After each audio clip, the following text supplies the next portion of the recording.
Welcome to the CEO podcast. Today we have Eric. Oh, something just Whatever. fell. Today we have Eric McHugh here. So please tell us a little bit about yourself and where you are, what you do, and how you help people. Sure. Hey, Brittany, and thank you so much for having me. I'm really grateful. It's nice to meet everyone. My name is Eric. I'm 30 years old. I'm blessed to be living in beautiful Southern California right now. My main hobbies are chess, Muay Thai, reading, anything under the sun. I think you should get as much sun as possible, and meditation. I just got back from a 10-day Vipassana meditation retreat. It was a beautiful, transformative experience, and I just plug that everywhere I go. So Cool. that's that.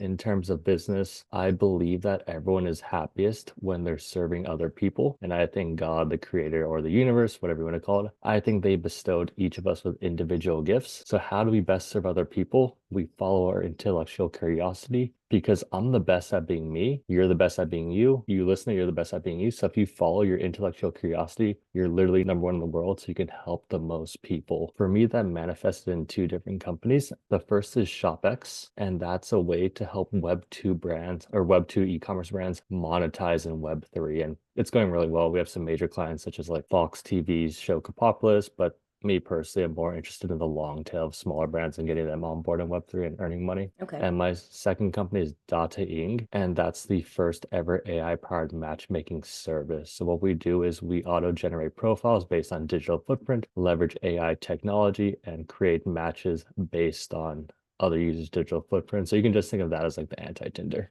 Very cool. Oh yeah. So for everybody listening and me too, because I try my best to be techie, but I'm not great at it. Can you explain quickly the difference between Web 2 and Web 3 for us? Yeah, sure. So I'm happy to do that. And I'm pretty good at this just because for my business model, we onboard Web2 brands into Web3. And as you would imagine, a 50-year-old executive at like an e-commerce company, they don't know what Web3 is, nor do they particularly care. But Web 1, so it's important to go versus Web 1 versus Web 2 versus Web 3. They're really just names. I mean, it just makes logical sense and helps people understand. But Web 1, you can think of read only. So you can go online, you can read stuff, which is fantastic because that helps spread information. People can get smarter and humans evolve that way. Web 2, I would say the easiest way to frame that is with social media. So just think of Instagram. In Web 2, you can read and you can write, but you don't own the content. So for Okay. example, I could write an Instagram post. You could read that post, but Instagram owns the post. They can cancel either of us for whatever reason. They can sell our data for nefarious purposes. Instagram owns the content. Web3 is read, write, and own. So I can write my post. You can read my post, but I own the post. And this is very powerful because I can't get canceled. And yeah, and you have ownership. So imagine like a currency or something where you own the currency, like in Canada, the recent trucker thing, whatever side of the fence you're on that, the Mhm. truckers did something, government didn't like it, they took away their money. That doesn't work in Web3 and that doesn't work with content too. So like I know plenty of like e-commerce creators who they're just building their business. They built their livelihood off like their social media accounts and they use that as a funnel to sell their products and services. And then I knew this particular one. She's a friend of mine. She's a mother, like so she's a good person. She got canceled because she had a picture of her kid like swimming or something. So then AI, which is the new hype, AI flagged that as some like inappropriate content just because it's mass flagging everyone. So they took down her Um, profile without like a human check. It took her 2 to 3 weeks to get that back, but that's 2 to 3 weeks of lost revenue. And as a mother who has kids and has bills and has rents, it's just I find that to be unacceptable. Yeah, I completely agree. And I think another great example of this would be what the States is threatening to do with TikTok right now, right? Because so many people make their income through that channel of social media. And if the States is going to ban TikTok, because I think there's some kind of sale that needs to occur. And if that doesn't happen, then they're planning to shut it down. And think of how many people are going to lose their source of income if that happens. Yeah, no, it's terrible. And I think, in my personal opinion, for the TikTok ban, I think there's, first off, the powers that be, and I hate to get conspiratorial, but they're just trying to control the narrative. So they're good. Like if they control the narrative, like they had that with all the mainstream news outlets. If you notice, like something happens, all the mainstream news, they report the exact same thing, and they're trying to keep people at a certain level where they can control them. So platforms like TikTok and particularly X, they help break that free. So I think they're using TikTok as a precursor to X. So what are they saying? Oh, foreign affairs are interfering with TikTok. That's why it has to get banned. So they're trying to set precedent for attacking X, in my personal opinion. Interesting. Okay. So tell us a little bit more about if you were a creative entrepreneur, let's say you are, so I'm an interior designer by trade. If you're a photographer, if you are a hairstylist, if you are a artist, a visual artist, what would be your recommendations in terms of getting into a place of being able to even digitize your content, but also kind of set up your first e-commerce platform? Yeah, so the first thing you want to do when setting up an e-commerce platform is you need a place to sell the platform. Look at this, I'm a hairstylist, I'm a digital photographer. I want to sell my stuff. How do I do that? So then you have to check out the four major e-commerce platforms. I would say the four big ones are Shopify, WooCommerce, Salesforce Commerce, and BigCommerce. The one that has the most market share is Shopify. So I would recommend you check out Shopify. That's the easiest way to create your e-commerce store. And I'm not affiliated with them, but their first 3 months are $1 a month. After that, it's 29 bucks a month, and it's super easy to set up. I've set up countless Shopify stores. So once you have your Shopify store running, you have the backbone for your e-commerce store. From there, I think this is where AI comes to play. So I view AI as a tool for entrepreneurs, or a tool for everyone to leverage their natural talents. So before, with an e-commerce store, let's say you wanted to create like a store that sells socks, you had to hire a graphic designer, you had to hire a developer, you had to hire a copywriter, you had to hire a bunch of stuff. But now you can do that with all with AI. So for example, I could write, hey AI, hey chat AI, write me 50 taglines. Oh, I like tagline 47, 15, and 13. Combine these. Oh, I like 13 the best. Make it happier, make it shorter, make it 7 words, make it have this tone.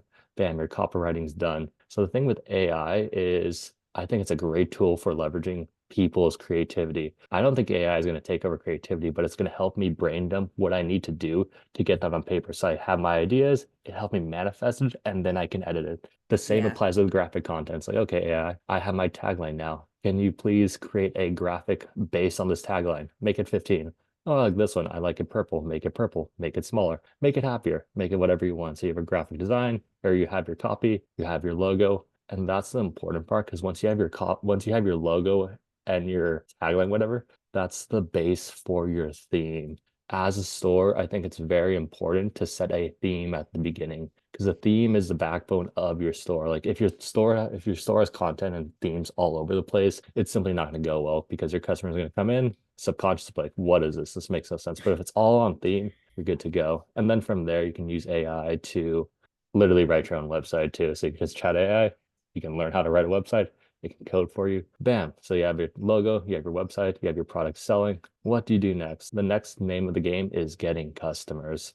So in terms of getting customers, it's going to be different for each brand. But what I recommend is, as a brand, what you want is you want your core customers. So you're just started, you want like your core base, your hardened fans, because you need a base to start off. And that's where Web3 really comes into play. So the powers of Web3, and this is exactly what ShopX does, is we let e-commerce brands create an additional stream of revenue in Web3 that runs in tandem with their normal revenue. And this works best when their store is just at the beginning.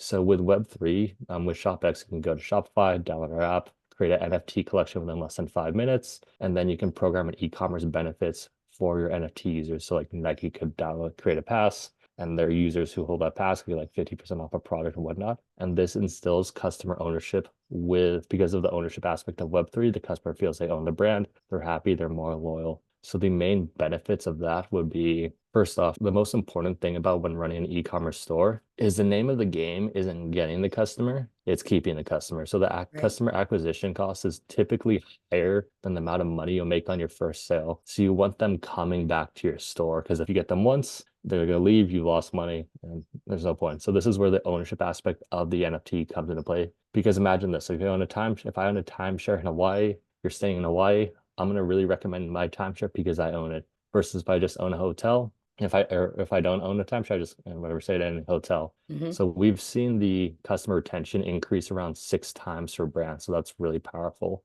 The second benefit of Web3 technology is, I would say, the conversion rate. So the conversion rate is essentially how many a person hits your store, or like 100 people hit your website, what percent of people actually make a purchase. Oh, so going back to the website, I had to jump around, but this is where it's really important to optimize every step of your website. So when you have Right. your website running, you have to track every click. You want to picture, you have to be empathetic and imagine you're in your customer. Where are they going when they hit the website? And you have to make that funnel as simple as possible. You don't want them just jumping everywhere around. You want them going, bam, website to purchase.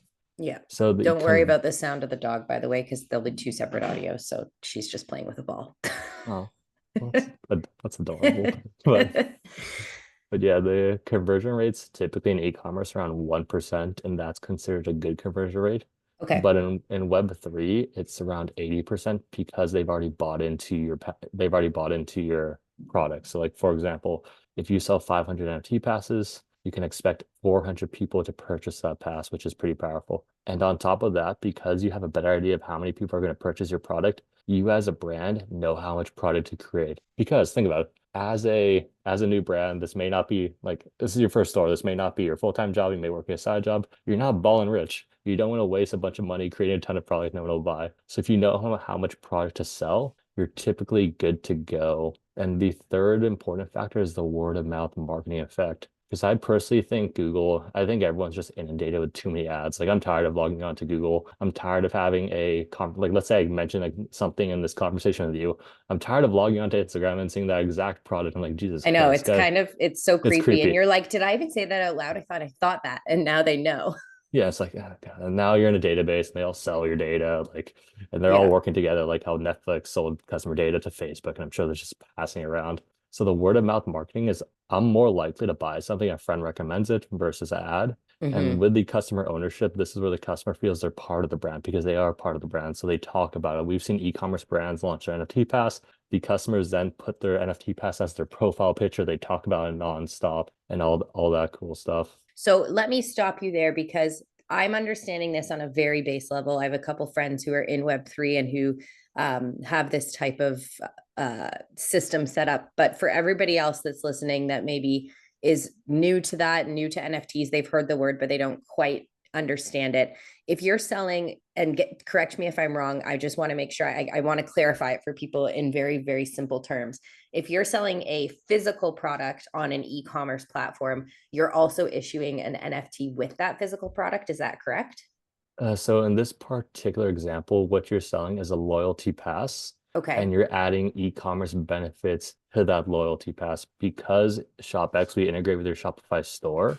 You have all your products on your Shopify store. You can easily add products and discounts to that Shopify pass. So it's like just think of a like a next generation loyalty pass. But Okay. what you just mentioned is something called real world assets, which is something else we're building down the line too, where each physical product attaches to a NFT. So this could be big technology in the future Hmm. because if each physical product like if each individual product a product SKU is just like an individual product number. If each individual product SKU has a ENFT attached to it, from the brand's perspective, they can track when a product is sold, for how much, all the way down the line, and they can even program in royalties for themselves. So every time they sell product, so it sells on the secondary market, they can get paid. From the customer standpoint, they can track the product all the way up to the brand, so they can ensure it's actually from Nike or whatever product they want. Right. So that's cool. And long term, this could really increase the velocity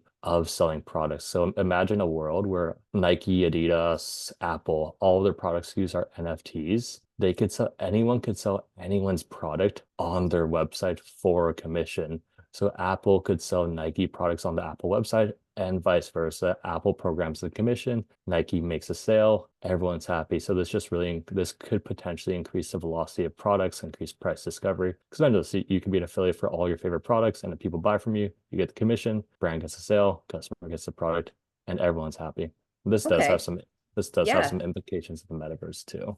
Yes. Yes. We won't go down that path. I think that might be Yeah. too much for everyone, but yes, I agree with you. Now the going back to the loyalty pass, if you are selling, for example, a digital product on your Shopify store, would that loyalty pass system still be beneficial? Yes. So whatever you sell in your Shopify store, the loyalty pass, it'll work. So I would say the best example we can use for that is Fox's case study, or the Fox case study. So Fox has a new show called Copopolis. Check it out. It's pretty funny. It's by the creators of Rick and Morty if you're into that. They have an NFT collection called the Crap Chickens. And if you own a crap chicken, you get specific benefits. So I'm a crap chicken holder. His name is Lord Tamago the First, Master of the Void, and he's quite awesome, I must admit.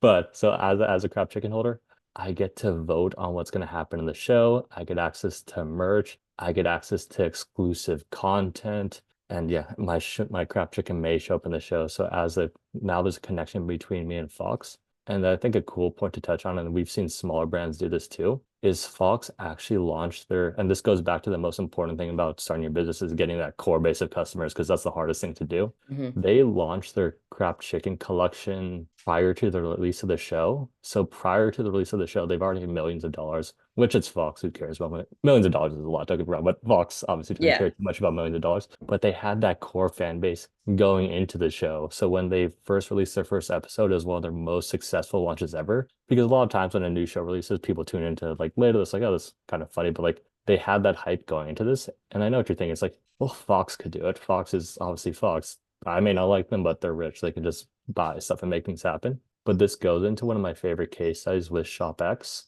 So and his name is Husky Jackson. He's a beautiful little husky on Instagram. Okay. So he had a community, but he didn't have a product yet. So what he was able to do is he leveraged ShopX and NFT technology to launch his NFT loyalty pass prior to the release of his product. And keep in mind, he has a 9-to-5 job. He's like a normal, chill dude. So he was able to create some funds in a Kickstarter fashion, use those funds to actually create the product. And then because he already sold the pass, he already had a core base of fans who would buy his product on immediate use, and it's doing quite well for himself. And that's just on a micro scale. Okay, that's interesting. I'm just going in my head trying to think of ways we can apply this to I just want to maybe think of a real life example or real life, make up an example for what it would be like. So let's say you're a photographer and you're selling digital prints of your art. How would you implement something like this? So would it be you would upfront sell this loyalty NFT and they would get maybe a limited edition print that you have, and then they would be allowed to see the prints 2 weeks in advance of them going public? Are those the types of benefits a loyalty customer would have? Autograph prints, if you have that loyalty pass, you can get early access to that print. That print can unlock, like you can always get first dibs on the new prints, on the new photography services. And because you've already bought into this one person's photography print, you're more likely to stay loyal to him. Like for example, if you have a Chipotle loyalty pass and a Taco Bell loyalty pass, you're going to go to Chipotle every time. And again, the key aspect is the ownership feeling, because we live in a world of feeling. So the cool thing about the pass is because it's your pass, you can do whatever you want with it. So if you so choose to sell it on the secondary market, you can sell it for a profit. So you can sell for a profit, you can pass it down to your family. So if in this example, if the photographer becomes like the next big famous photographer, you're rooting for him to do well, because then you're financially incentivized to do well. So yeah, no, you can get that pass and you get early access to all these exclusive prints. And what does this do for your other customers? It creates FOMO, so you can do clever things. And we've seen brands in this in the past, because one of our, and that it's an e-commerce brand, but it's somewhat applies. So this is like their thing is they sell limited edition hats that typically always sell out. So what they do is they always launch less for their loyalty. They give early access to like their loyalty pass holders. This creates tons of FOMO, because if people can't get something, they want something more, and they see people getting the product, they see people posting about the product, and then they release the product later for a higher price. So the loyalty, it drives that hype and FOMO for their customers. Okay. I guess my next question is, this sounds great for people that are who already have a product that's really a desired item. How does this apply to people that are just starting out and trying to create the hype around their product? Is there a way, because I'll use myself for as an example. So I have a separate company that is a digital creative company. So we sell interior design packages basically. So you can buy a room. So you get your downloaded shopping list. It comes in all the sizes that would work for your space. You get a bunch of tips. It's all a digital package. So really the question there would be, it sounds great, but how do I get people wanting that product? So that's on the brand. So what ShopX is we're just a pipeline for brands to enter the Web3 space. So Okay. the tenant or a key aspect of the NFT or Web3 technology is it creates a relationship, a bilateral stream of value between the creator and the consumer. The creator can be whoever, it can be it can be an artist, it can be a musician, it can be an e-commerce brand, it can be a designer. So once you create the pass, you now have a connection between a person, it could be a loyal customer, and then you as a brand get to decide what value you send to your customers. So it could be e-commerce benefit, it could be like free product, discounted product in real life events. If you, for example, could offer just tips on how to make your room more beautiful, you could offer, okay, these are my loyal 50. Yes, you bought our design and it works, but because you're our loyal pass, we can offer you personal consultations on how to make it even better. So you as a brand can decide how you want to benefit your customer. Very cool. That's really cool. And how do you, I guess, if I say brought you my brand and you put it through this, is there already kind of a pool of people that are interested in this type of product who like to, like, almost, I guess they would almost be like angel investors type of thing. Like, is that the type of mentality the people buying these passes have? They're like finding brands they like and like getting in and rooting for them. Is that the premise? So it really depends on the brand. So we have some brands who use it because it prevents anti-bonding technology. We have some brands who are just messing around with it. But the premise, I would say the core premise is to just find your loyal customers, identify them, and then build a relationship with them, and then turn them into your super fans. So like, for example, we've seen a commonplace with brands is like they know who their core base is, and that core base uses they first of all, they always buy the product. They buy it at a really high rate, which is the most important thing. But they give feedback on the brand. They tell everyone about the brand. They even help design some of the products. So it really does creates a relationship with your customer, which is one of the most important things that I think is lost on a lot of brands right now. Interesting. How would you take it from if you're, say, doing well on Web2? So you're in the Instagram space, you have a decent following, you are, you have decent relationships with your following, you've got good engagement. How do you move that to a Web3 base? And how do you kind of bring your customers with you?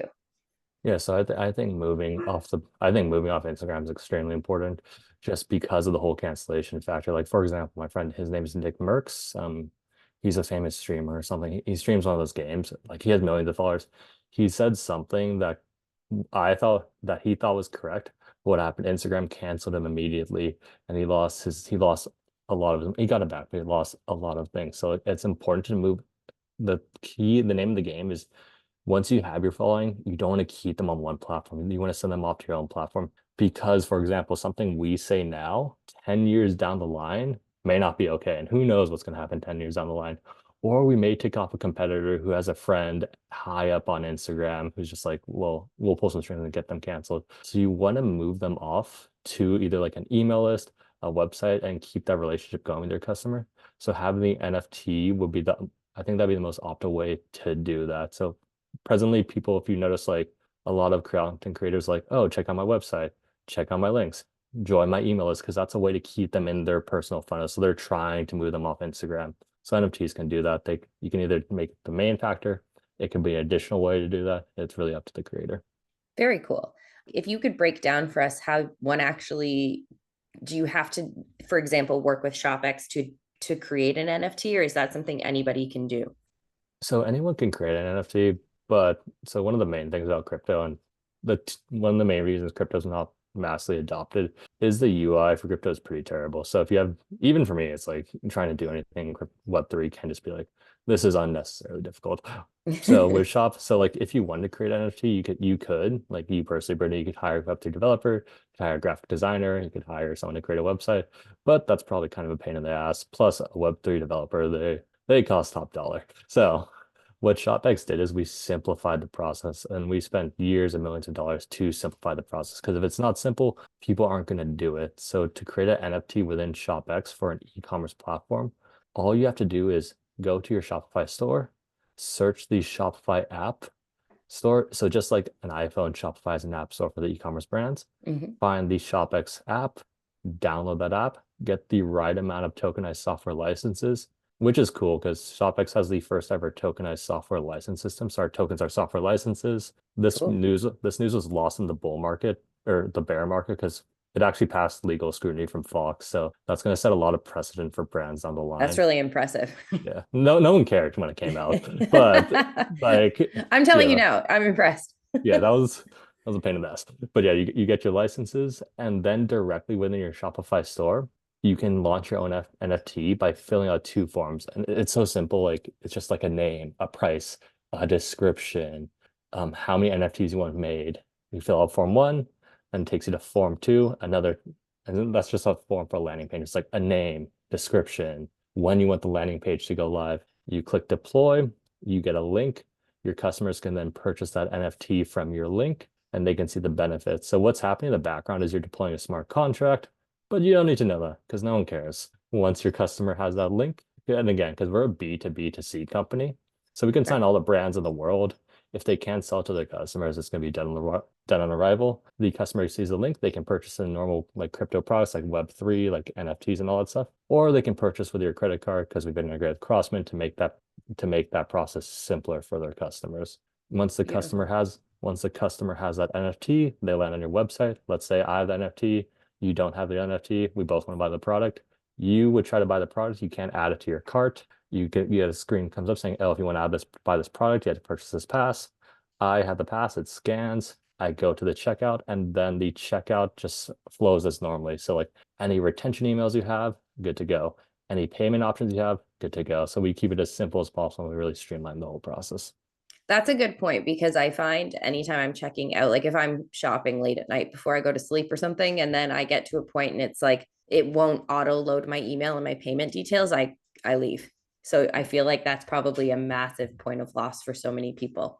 Actually, and so you can, unrelated to Shopbacks, but you can turn that into benefits. So like I've consulted many e-commerce brands. I'm fine with saying it now, just 'cause I'm not working with them anymore. But a very common e-commerce strategy is to retarget checkout carts because that's the highest point for conversion. So Mhm. oftentimes they'll leave, if you leave something in your checkout, they will send you an email saying, "Hey, we noticed you left something in your checkout. Here's 20% off to keep that purchase." So whenever I purchase something online, I just add it to my checkout and I wait for that. I just wait for them to email and like it comes like 9 times out of 10. So it's a way to Yeah. get cheaper products. I might as well take advantage of that. Good tip. Yeah, right. So we've got 8 minutes left in our recording time here. So I did want to just touch up with you. Thank you so much for all that information. That was great. I think that simplified it for a lot of people. So I hope that that's really great for our listeners. Um, I would just like to hear a little bit more about your. I know at the beginning you mentioned you love meditation. You just went on a retreat. We've got a very I hate calling it woo woo, but that's how I've categorized Yeah. it. So we've got a very woo woo tribe here. So tell us a little bit about how that is beneficial to your mentality as a business owner. Yeah, so I love the woo. I used to not Okay. be a fan of the woo, but I'm all about the woo, and it's fun. All the woo is being like the ancient woo is being proven by science now, so it's on a spiral. So I know. in terms of a business owner, it's been the most beneficial thing I personally ever done. And when I was younger, I was blessed to be in an incubator of like some of the top startups in the world. So obviously I networked my way through everyone, and I noticed a lot of the most successful people had a woo-woo practice. So in terms of how this has benefited me, I believe the outer world is a reflection of the inner world. So I believe in energy, frequency, vibration. Just like if you tune to a certain radio station, you get that station. So if you're on a sad frequency, you attract sad people. If you're on a happy frequency, you attract happy and all that. So the meditation retreat, it was the method that the Buddha used to reach enlightenment. So you just focus, it's 10 days, pure silence, all that good stuff, but you focus your attention on the area around your nostril, you start to pick up sensations, and then you scan your body back and forth over and over again, hours and hours a day. And what this does, it extracts the traumas that you've stored throughout your whole body. So imagine you're a NASA scientist, you have to send something into space. What you would do is you'd run that metal through magnets, it would extract the impurities. So you're just doing this on a spiritual level. And so what happens after this, all your impurities are like, or all your traumas and stuff, they get extracted, you become a positivity generator. So now my mission is to add value instead of it's not like, because you can subconsciously feel when someone wants something, you're just like, you get the ick. It's like you want something, just please stay away. But now, like in every conversation I have, every networking event I have, A, not only is it a cool thing to talk about because pretty much everyone finds it interesting, but B, like now in that conversation, I'm completely present. I'm literally just trying to add value to their lives. They pick up on that, and because I'm trying to add value, they try to add value in my lives. And now most business calls go well, most everything goes well, and it just kind of runs with it. So I really now, love that. I think that's fantastic. And I totally agree. I do believe energy is one of our best assets. And if we're able to translate that to our customers, they feel it and they give it back. So I think that's spot on. and yeah, like, and for my business, it's even, I would say it's important because they're both ecosystem based. Like ShopX, we have brands in our ecosystem, but our tokenized software license, just like any other crypto project, there are the token holders. And we've just been through two bear markets. So without that positive mindset, without us just like, because they know we're trying, because we are trying. We have good intention with the product. Our intention is to onboard people in the math, onboard people into Web3, which helps out everyone in the world. They pick up on that. And if we didn't have that good intention, let's say we're just trying to make money or just trying to like make a quick buck, I'm pretty sure most of them would have left already, especially when none was going on. And with the dating app too, like we want to spread love. We think dating apps are broken. We think that whole marketplace is off. So if we're trying to help people, our early users get that and they're more likely to stick with your brand, which is important. Absolutely. I know you've mentioned ShopX and the dating app a couple of times. Tell us where people can find you, where they can sign up for your email list or become somebody or find you on Web3 where they're not going to be like following you on Instagram. Yeah. So in terms of Web3, ShopX would be our best place would be the website, shopx.co. If you're interested in the product, the best thing to do would be join our Telegram and Discord community because you can ask our community what they think of the product and they're brutally honest. So if they don't like something, they tell us, but if they like something, they tell us. And they're honest because they could be financially incentivized to do so. If you want to take the next step, we have our SquadX ambassador program. So this is the first ever blockchain-based ambassador program. So just like Twitter pays its creators from their ad revenue, we pay our community for helping our ecosystem grow from our ReserveX revenue. So again, energy is contagious. This creates a positive spiral of energy around ShopX. As we get more and more brands, they get paid more and more ETH. They get more knowing to brands. Like they go on their pages like you should use ShopX, creating a groundswell. This creates more brands for ShopX, more and more ETH, and everyone's just kind of happy. In terms of dating or dating, the best we're on our waitlist phase, but by the time this goes live, it should be ready in the app store. It should have been ready like a week ago, but you know how those things go. The website would be dating.io, and it's the first ever AI powered matchmaking service. So, I think that's cool. I think that'll work really well because I think AI oh, knows a lot about us, more than we AI, know about ourselves sometimes. AI at its core is really AI at its core, I think, is pattern recognition at scale. So if we can get a bunch of data on users, we can figure out what people like, and then we can put them in the position to succeed with dating. Absolutely. Well, thank you so much for your time today. That was excellent. We will link to all of those in our show notes. And I really appreciate your time. I appreciate you getting up early because you're on the West Coast. So this is very early for you. And yeah, thank you so much. Thank you for your energy and your time today. No, and thank you as well. I'm really grateful to be here, and I had a blast. If there's anything I can do to support you or any of your listeners, please reach out anytime. Thank you, Eric. Have a wonderful day. You too.